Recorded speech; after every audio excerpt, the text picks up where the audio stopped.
नमस्कार माझ्या मित्रमैत्रिणींनो, सर्वात महत्त्वाची अपडेट मी आज माझ्या दिव्यांग बांधवांसाठी घेऊन आलेली आहे।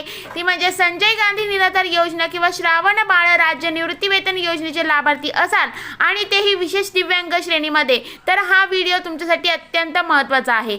26 मे 2026 रोजी शासनाने एक मोठा निर्णय घेतलेला आहे, ज्या अंतर्गत थेट बँक खात्यात म्हणजे डीबीटी मध्ये निधी वर्ग करण्याची मंजुरी मिळणार आहे। पण याबाबतचे पोर्टलवर सुद्धा एक महत्त्वाचा मेसेज दिसून येतोय। शासनाने एकूण किती निधी मंजूर केलाय आणि तुमच्या खात्यात पैसे कधी येणार याची संपूर्ण माहिती आपण अगदी सोप्या भाषेत समजून घेणार आहोत, त्यामुळे हा व्हिडिओ शेवटपर्यंत नक्की बघा।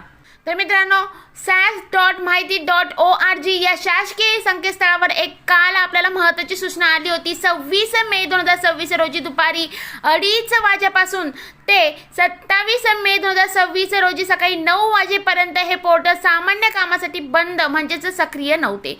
याचे कारण काय असणार आहे तर या कालावधीमध्ये केवळ आणि केवळ दिव्यांग लाभार्थ्यांना लाभ वितरण करण्याची प्रक्रिया वेगाने सुरू होती। सिस्टमवर दुसरा कोणताही ताण येऊ नये म्हणून हा निर्णय घेतला गेलेला होता। तर मित्रांनो, आता आपण जाणून घेऊया शासनाचे नवीन GR जाहीर करण्यात आलेला आहे। महाराष्ट्र शासन दिव्यांग सक्षमीकरण विभागामार्फत 26 मे 2026 रोजी अधिकृत शासन GR जाहीर करण्यात आलेला आहे।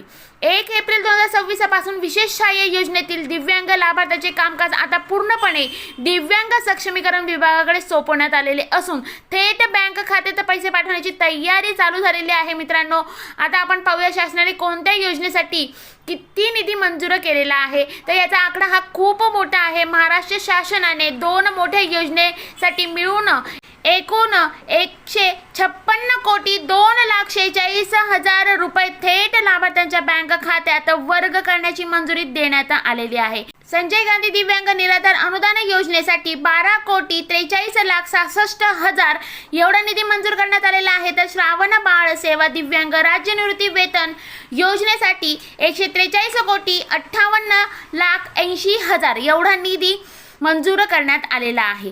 तर मित्रांनो, याचा अर्थ असा आहे की शासनाकडून दिव्यांग बांधवांचे हक्काचे पैसे त्यांच्या खात्यात जमा करण्याची प्रक्रिया युद्ध पातळीवर सुरू आहे। लवकरात लवकर लाभार्थ्यांच्या बँक खात्यात ही रक्कम जमा झालेली दिसेल। ही महत्त्वाची माहिती महाराष्ट्रातील प्रत्येक दिव्यांग बांधवांपर्यंत आणि गरजू लाभार्थ्यांपर्यंत नक्की शेअर करा। माहिती आवडली असल्यास व्हिडिओला लाईक करा आणि अशाच नवीन शासकीय अपडेटसाठी आपल्या शासकीय योजना या चॅनलला सबस्क्राईब करायला विसरू नका। तुमच्या काही शंका असतील तर खाली कमेंट करून नक्की विचारा। धन्यवाद। जय हिंद, जय महाराष्ट्र।